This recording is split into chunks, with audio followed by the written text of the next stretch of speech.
Welcome to the Love and Victory Show with Val. We will bring you candid conversation.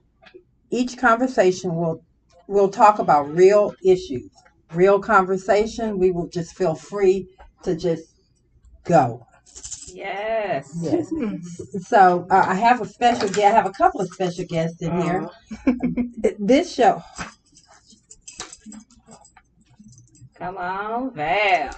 Come on, Val. We're so excited to be here. Thank you for having us. Thank you so much for having us. This is the beginning of a new year. I've been waiting for this. Yes. I'm excited. Oh, God. Okay. We have Angel Carter. Hey. Angel Carter is a daughter, a believer, natural born creator, an overcomer. She likes and calls herself Jill. The Jill of all trades. All right. You know how they say jack of all trades? Yeah. But I'm not a guy, okay? So, Jill. Jill is more fitting. Granted, another J name. I can't think of one right now, but the Jill of all trades. And the master of some things. I do a little bit of everything. That's just me. So That's Angel Carter. that's me. We have Claudia Garrett in here. She's a vibrant, determined, purpose-driven. Servant leader. Come on now. Come on now. Come on. servant. Come on. We have Lanita Bennett. She's a mother, praise dancer, and overcomer. She's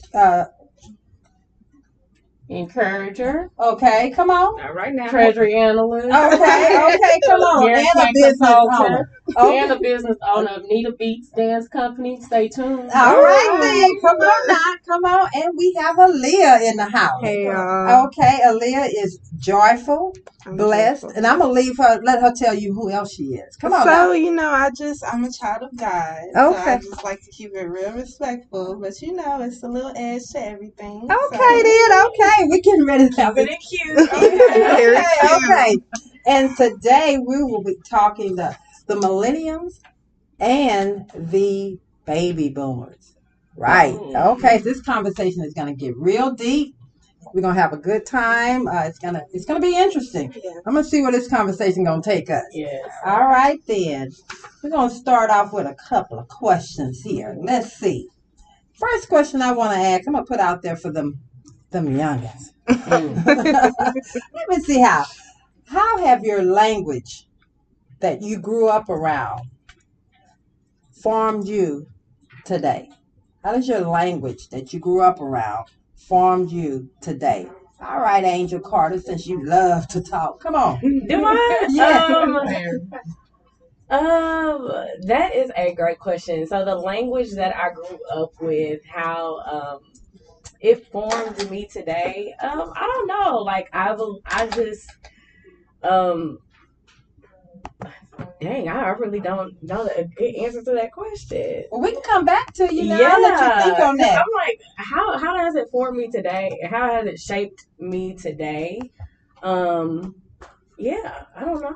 Okay, yeah, come on. Okay. All right, Claudia, come. Oh, no. Come on, Claudia. Well, actually, you know what? I'm gonna let her go I was next a because millennial, I'm I the thought- weird one. I think I'm gonna probably be the weird one in a batch of different perspectives. So I go like ahead weird. first. Okay, come on. Language. So when I think of language that I grew up with, it's pretty much my parents, my grandparents. So more so how they view things and how they go about things, and then how I go about things. So I feel like if it wasn't for them, I wouldn't view different perspectives in the way I view it now. Okay. So I feel like it shaped me into a better person. If I didn't have them, I wouldn't be who I am now. Okay. All right. Okay, come on, Claudia. So being a millennial, however, I feel like I wasn't raised by a baby boomer, so that's why I was raised by Silent Gen. So which is my grandmother. So that's 1944. Okay. So Okay. that's a totally different mindset of a household. And so it shaped me to kind of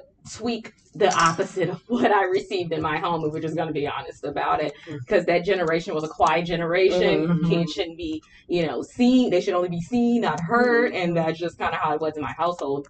Now, as an adult, I'm expressive. I'm like, let's talk about this. Yes. Just all these mysteries. Yeah. Like, no, get it off your chest. Yes, don't hold it in. Yes, Don't hold it in. Okay. yes. I turned 18. I was like, I'm telling everything. I'm not lying about nothing. Okay. All right, Nita. Let me hear about you since you're one of those boomers. Boom. Boom. Yes, I am in the middle. I identify with my elders. Okay. But the language in the household was almost in the aspect of Claudia's with just how they view things and don't talk about a lot of stuff. Mm-hmm. And now with me in the household with a 21-year-old and a 11-year-old, the language is a little different. It's kind of like, let's talk about this so you don't have to get it from your peers. Yes. You know, and that's, I kind of grew up with a lot of, let me see what my peers have to say about it and we can move from there. Right. And that's not the right way to go. Right. But it shaped me into Oh, beautiful. Okay. I was like, now I No, because I had to get an idea. Come on in here. Come on. I think I was more of between me and my other sibling is an 8-year age gap, and all of my cousins are the cousins that closest to me is a 6-year age gap. So I was like 10, 11 years old, but they were grown pretty much. So I was and I didn't have like a lot of cousins or like siblings around my age to play with or anything. So I was a very quiet, Right. meek and mild child. Right. So with that being said, a lot of my frustrations and issues, I know I kind of internalized them, but now as an adult, like I'm very expressive, very expressive.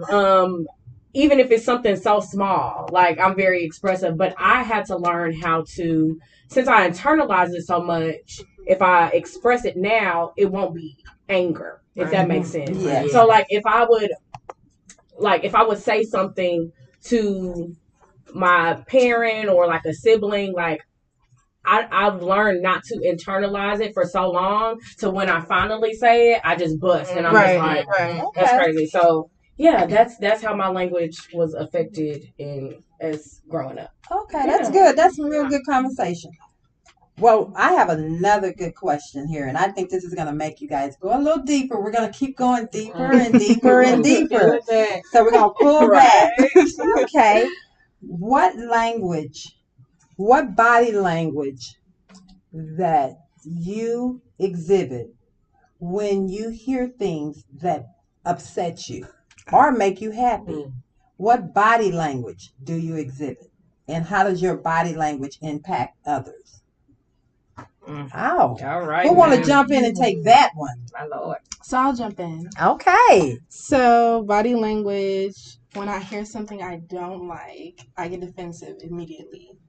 And that's shown. It's just like I shut down. I basically get quiet. I can't look at you in the eye. I don't know. I just have this big defense mechanism if I hear something I don't like. So it's something I'm working on. But when I hear something I like, that's kind of easy. I'm a happy person, so you can kind of tell if I'm happy. But it's more so when it's something I don't like, it's hard for me to hide it. Like you can read me like a book. Okay. And that's like Okay, that's you. Well, at least you recognize. Yeah, that. I do recognize. And one of the things that I think the hardest thing for us to do so that we can become overcomers is to recognize those triggers and those things that really bother us. Right. So I'm glad to hear you say that and know it. Okay. Yeah. All right. Who else want to jump in on that? Okay, as you stare at me. So I'll go. And for me, body language, it's a lot. It's one of those situations to where if I'm talking to someone and I feel as if you're not even tuned in, it just makes me say, why am I talking to you? Yeah. What? I'm done. You know what? Forget it. Like, I'm going to attempt to try to have a conversation with you. But if I feel like eye-to-eye contact is something that is lost art. It is lost. Yeah. We're on our phones. We're on a TV screen. We're on a computer screen, whatever the case may be. But it's such a lost art, unfortunately. And so I feel like if I'm talking to someone and they're just not paying attention, it just makes me say, why? And I just, I'll try and then I'll let it go. And so in the same sense, I try to keep a stoic appearance and be neutral if someone says something I like or don't like, because at the end of the day, you're not going to agree with everybody. Right. However, it very well may come across me and I may like, Well, one of the things, I'm glad you said that, because one of the things for me that I struggle with most is that I think we spend a lot of time trying to internalize and keep other people from feeling something, but at the same time, we're tearing ourselves up on the inside. So one of the things that I have learned, and I am learning and trying to put out there to help others with, is that you have to express how you feel. You need to know those things that are affecting you. People don't have a right to be ugly to you. If you're taking the time to spend time and do things for people, people should be appreciative of it. However, sometimes people don't even know that they're being that way. So you should say to that person, when you did this, this is how it made me feel. I would appreciate when we're having a conversation if you would put your phone down, focus on me, or if this is not a good time for us to have this conversation, you tell me when it's a good time. Because you also have to be respectful to that person too, because they need to be able to work through whatever they're going through. But we have to be able to engage and have conversations. That's good. That's good. State your expectations. Hey, there you go. Be really clear. All righty then. Body language. Again, how do you speak? And this is something that I really want us, because baby boomers, I guess that's me, huh? Okay. When I think about that body language thing, I look at the younger generation sometime and I say, oh my God, do they not realize how that's impacting someone else? But then also you probably look at me and look at my generation and say, wow, do they have to wear their feelings on their shoulder? Do they have to say things? So talking about body language, when you look at my body language as a boomer, and when you guys are all familiar with me, what do I put off? How does my body language, does it make you guys feel comfortable? Does it make you feel uncomfortable? Let's talk about it. Now, I got 2 daughters in here. Let me see what they have to say when I'm upset. Give me something, Angel. When you're upset or just in general? I guess because I've known you all my life. I guess because I've known you all my life, like I could just tell when you're upset, but that body language makes, I can't speak for anybody else, but that body language can make me feel uncomfortable. Granted, if it's directed towards me or directed towards somebody else, but like if you're upset, it typically has made me uncomfortable. Okay, that's fair. Yeah, but when you're happy, like you exude it as well. So, and in hindsight, when you exude happiness, it's a feeling that I get. You know what I'm saying? So it's just like we draw off of light. Yeah, you draw off of energy and body language. So like, I know when I'm upset, it's an internal feeling that I get. Like when I get angry, I'm hot. Like I'm burning up hot. But when I'm happy and when something makes me feel good, it's like I'm very light and airy. So people have to understand that interactions and encounters can affect that as well. So like it's more of a transfer of energy as well. Yes. So the room is light and airy right now. I feel fine. But if somebody was upset in the room, of course, if 2 or more people, whether it's just one person, that energy in that room, yes, that's good. So okay, yeah, that's good. All right, Nita, Beats, come on in here, come on in the room. Let me hear you. Well, the same as Angel. When I'm around you, they probably say I won't say nothing bad about you. Okay.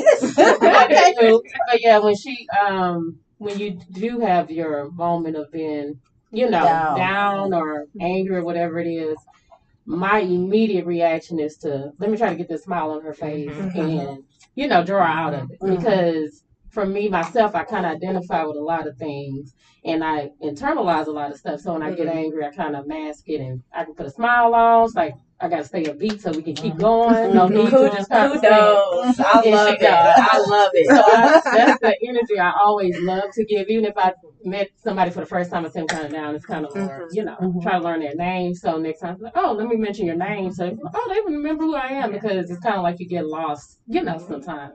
So, but with the positive energy, you always going to have positive energy around me because That's just what I exhibit. Yes, So, you other do. than that, You it's definitely fine. do. Okay, I well, you have love a good day. She will not let you be mad at all or upset. In her words, it's not that deep. It is not that deep. I love it. Thank Okay, you, sis. then. I'm going to have to use that hashtag. Okay. Yes, hashtag Well, it, girl. we are having great conversation over here, but we're getting ready to go to a commercial break. We're gonna keep going, but here in a few minutes they're gonna take us out on a quick 2-minute commercial break. All right. Sorry. No, they have to be unlit. Welcome back to the Candid Conversation. All righty, the baby boomers and the millennials. Yes, Here we go. All righty. How has society influenced your language you use today? All righty, come on now, let's talk. How has society influenced your language today? All right, Aaliyah. How has society influenced my language? Well, so I'm the only child. So because of society, I go based off of a lot of other people I'm surrounded by. So therefore, like as far as school, like high school and college, it's more so that the way I kind of moved, especially during my lifetime, was based off of other people. But when it's supposed to be like, you create yourself or who you want to be based off you.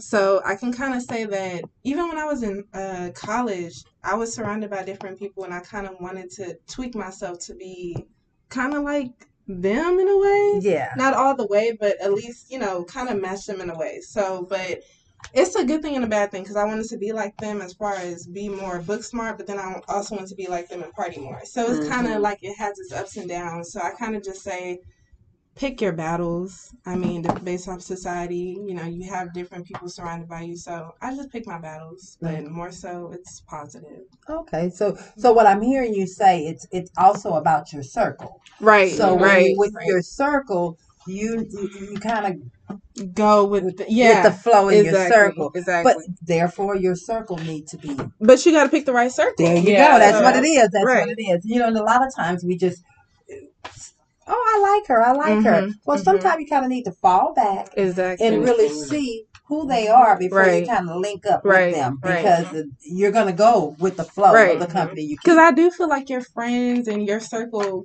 is a reflection of you. It really is. It really is. I'm glad to hear that. That's how you view things. That's good to hear.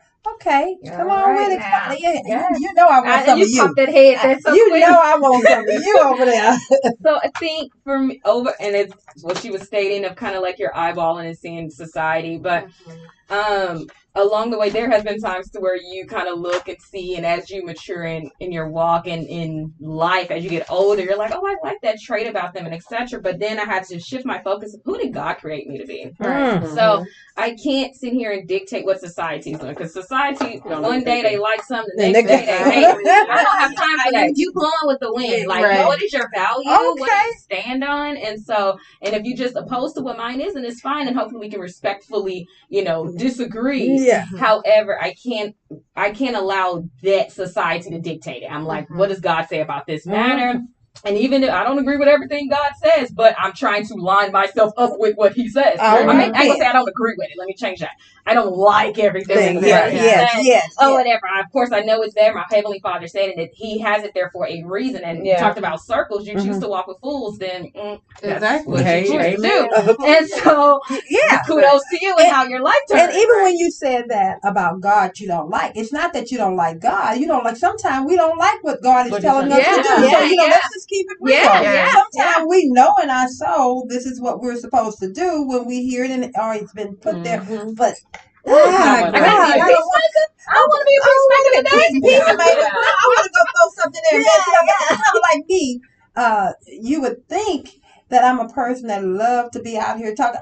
This was truly getting me out. This podcast and talking on a radio show. That's not me at all. I am completely out of my comfort zone. That's surprising. I am completely, but I am super excited about this journey, and I know it's nobody but God and I'm that so me proud doing of you. this. And so you just kind of have to just listen to him, even when he's telling you things and you may not agree with it. You just got to just trust him and go with his word is it. And solid. go with Solid. it. Go Stand with on it. that. Go with it. All right, come on, Miss Angel. Yeah, so when I think of being how society has shaped me, I think of just social media. Like that's automatically what I think. Like for example, like she says, people have society will feel some way one day and feel a different way another day. It's just like pop culture, what we listen to, what we see, what we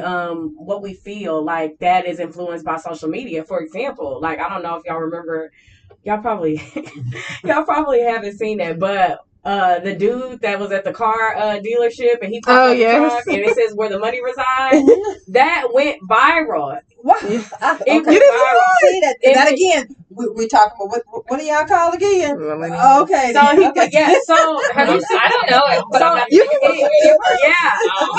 he was a car salesman and he basically was selling cars and like basically to get customers he had a special and he was like, I'm going to where the money resides. Oh. Yeah, and like he had a whole little video on it and he went viral. And so with him going viral, now my church posted it on social media and spent it to where it's more Christian based. So wow. Oh wow. So or they didn't make a video, but they did a post of him, like, of him, and they spent it to where it was more Christian based. So society, believe it or not, social media has shaped our culture. Granted, some people are what they call social media trolls, and they just get on social media, get under people's posts, and just like bash them. Yeah, but some people are trolls. But you have to look at it on the flip side. Social media can be a great, amazing marketing tool. Some people just strictly have social media to sell their product, and they sell out. They sell out in days. I have a mobile bartending company, Simply Mixed Bartending. Here she over here trying to get some free advertising. Go ahead, baby. Go ahead, Nita did it, so I thought she's the oldest, so I thought it was okay for me to do it. Okay, respectfully. Okay, respectfully. What people saying respectfully. People saying facts. That shapes you. That shapes us millennials. They shape that. Candid conversation. It's golden. Yeah. So I have a Simply Mixed Bartending. It's a mobile bartending company. So when people want to book me, a lot of people go through my DM. Okay, we'll give you an opportunity to poach your business. No, but I'm just saying. So people like use that. I'm honing it back in. I'm coming back. Okay, but people go through my DMs. So like I was saying, so social media has shaped this culture. Granted, a lot of people like, oh, I'm not on social media. Oh, it's so bad. It's, it's so toxic. It's this. But also you have to look at it as a flip side, as a marketing tool. And I get a lot of inspiration from social media. From Facebook. Granted, I'm on Instagram the most. But Facebook, Instagram, it's a lot of posts. I'm like, ooh, repost. Repost. So, so that most definitely, I think that shaped my culture, shaped how I've spoken, shaped how I do speak, shaped how I see things, shaped how I see people. Okay, so that's great. All right then, that's good. That's good. All right then. See, I thought you were just gonna sit here and talk about Simply Mixed. No, but we don't do that. I know. I love it. Okay, Nita Beats.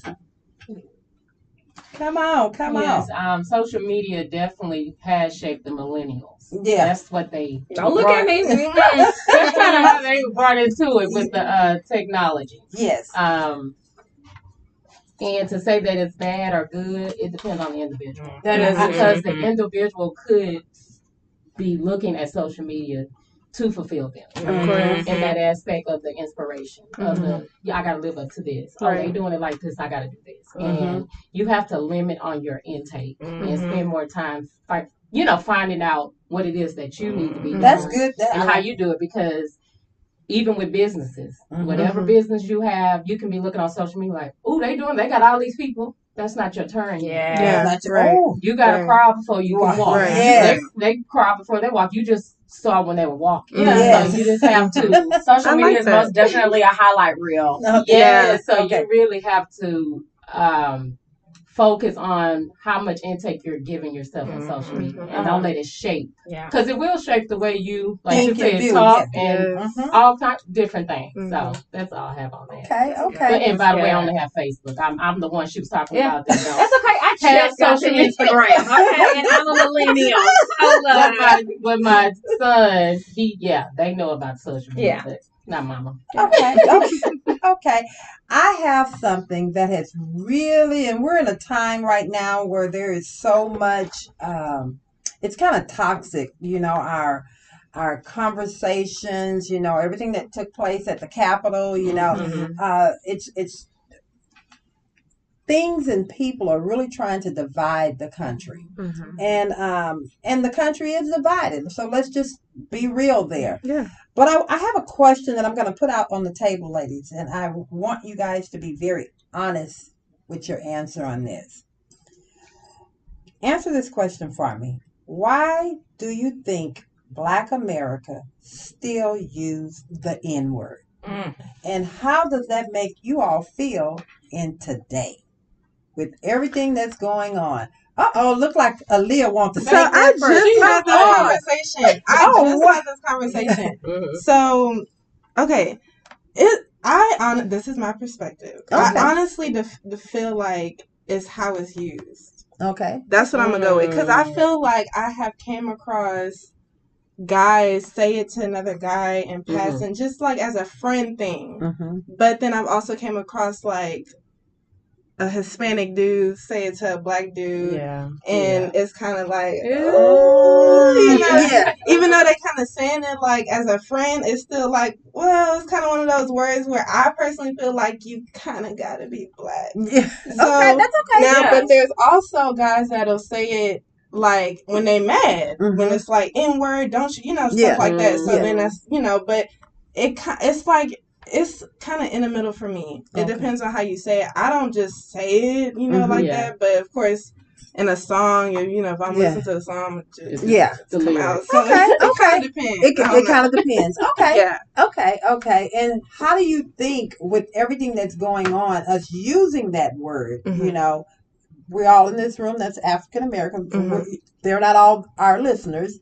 However, how do you think that we are being viewed using those words? Now, I do feel like we look silly because we don't want white people to call us that, or we don't want any other race to call us that, but we call each other that. Okay. So I do feel like that makes us look goofy. Yeah. Okay. I appreciate that. Right. Yes. I mean, we do. Yeah. We look silly. Yeah. Okay. All right. I'm gonna take it from another perspective. Come on, Claudia. All right then. Come on. She gonna give it to you. She gonna give it to you. In this day and age, why are we still using it? Yeah. I hear what you're saying. Accept that. Why are we still using it? This is a word that was used to oppress us. This was a word to offend our culture. But isn't that a lot of words? That is a lot of words, but that was a definite label that was placed on us as a people. Yes, and so as a culture, we are saying one to another, and I see people use it in a, it's in terms of endearment. Don't walk up like that's like the same difference of, hey, B, I'm not your friend, girl. We don't talk like that. That don't uplift me. That don't encourage me. Come on. That don't do nothing for me at all. Okay. And I've had childhood friends where at one point we transitioned and we would talk like that because of society. Yes. Right. And we we got to cut that. We got to nip that in the bud. Yes. Hey, honey bun. Yes.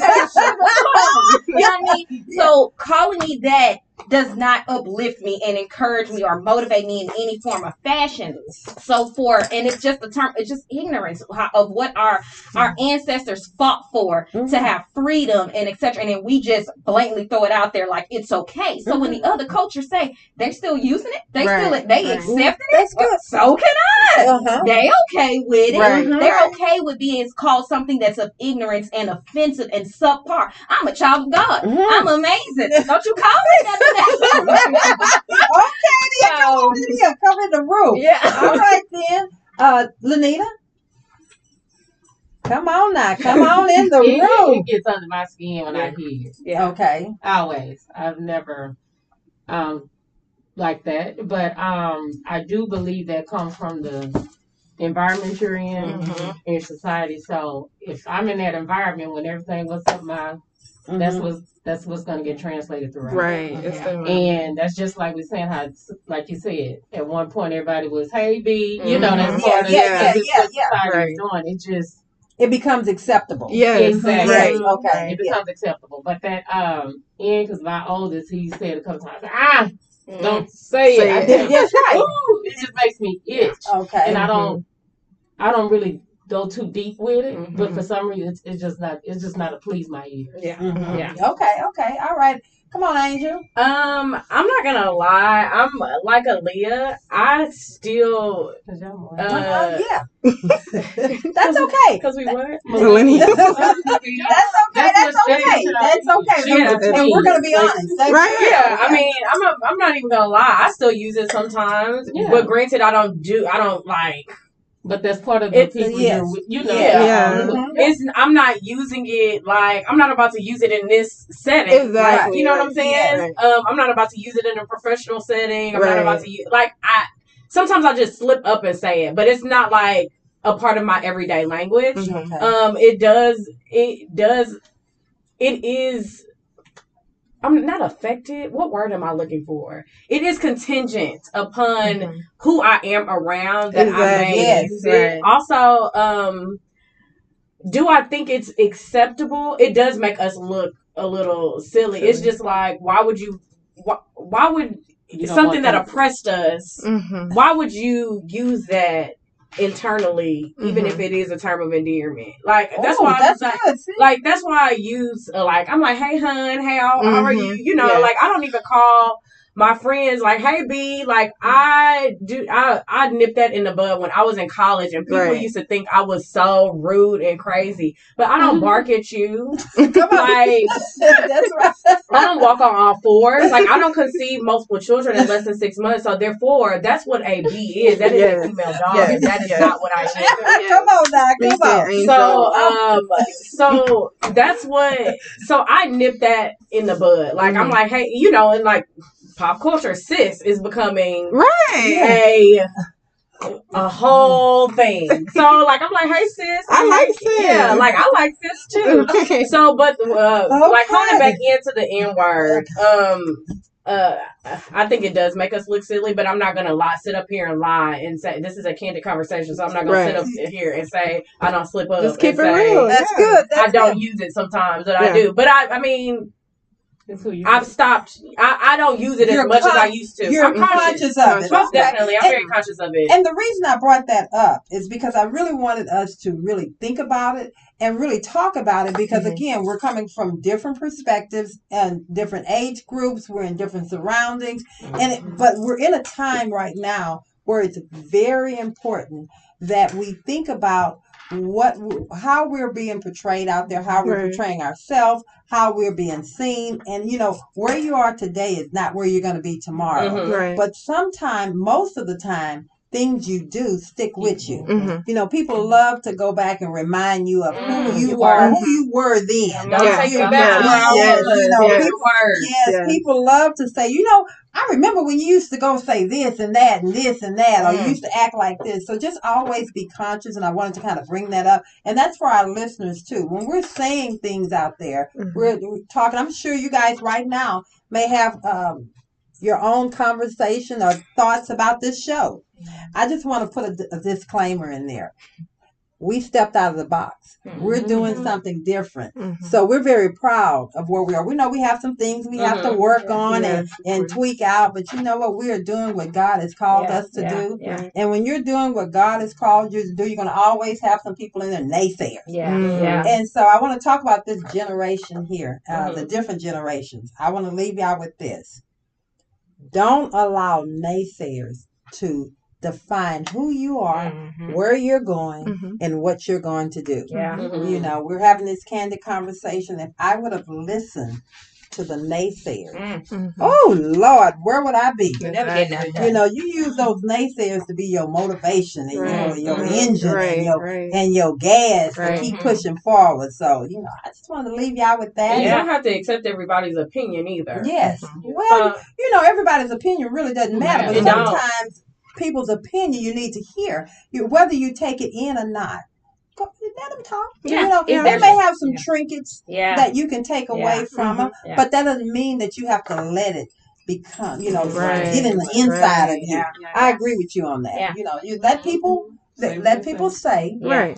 because sometimes God can he'll use, if you want to use this table Yeah. to give me a message. There you go. Lord Jesus, let this table talk and let me Bingo. receive the Bingo. message. There's You some know, validity in there what you is, stated. you Yeah. Let me understand. take my feelings out of I it. didn't get my Yeah. feelings out Yeah. of it, So just always remember that. Be open to hear, open to receive. Actually, this candid conversation went a little longer, but we wanted to give you guys a little extra because we got started a little later. So thank you. I want to thank my guests. I want to thank my listeners, and we'll be back in. We'll see y'all this time.